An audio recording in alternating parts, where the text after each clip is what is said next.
If you haven't paid attention, then I think you should. Because when you're doing black magic, your environment is going to change.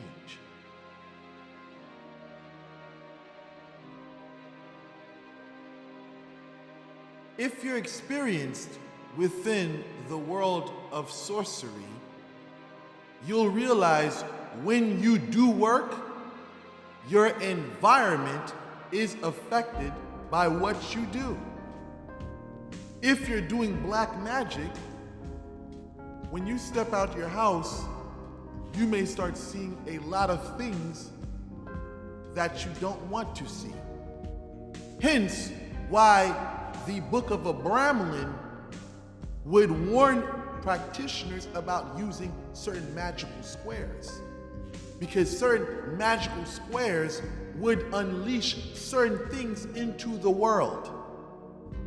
I remember a palero told me years ago, when you do certain work, you're going to start to see a lot of crazy things in your environment, because that is the direction the spirit is going in. See, depending on what type of spirit you see, that will determine the kind of machinations you see in your environment. If you're dealing with a very dark, dangerous spirit, then you might see macabre, dark things in the world that you exist in. So you have to look at this as an optical illusion. I know this sounds kind of crazy, but the reality is that this is only a shadow over the real world that exists. If you stop what you're doing, this shadow will be lifted.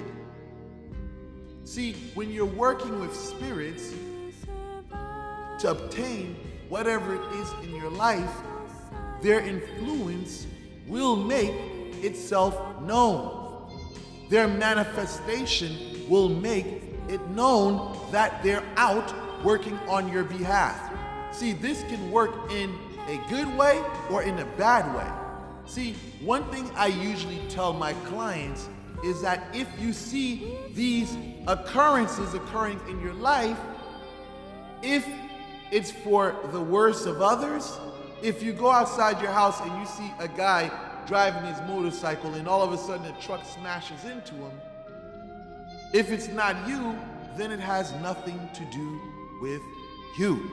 So, you want to be an observer in a situation like this. As long as the machinations or the occurrences in your life don't affect you, no need to worry. But I know for some people, it's a very terrifying experience because you don't know what type of crazy thing you'll see. See, one thing you have to understand with magie is that you have to be built for the carnage. If you're going to go down the left-hand path, or travailler avec main gauche, or work with your left hand, you have to be able to take the carnage that you see.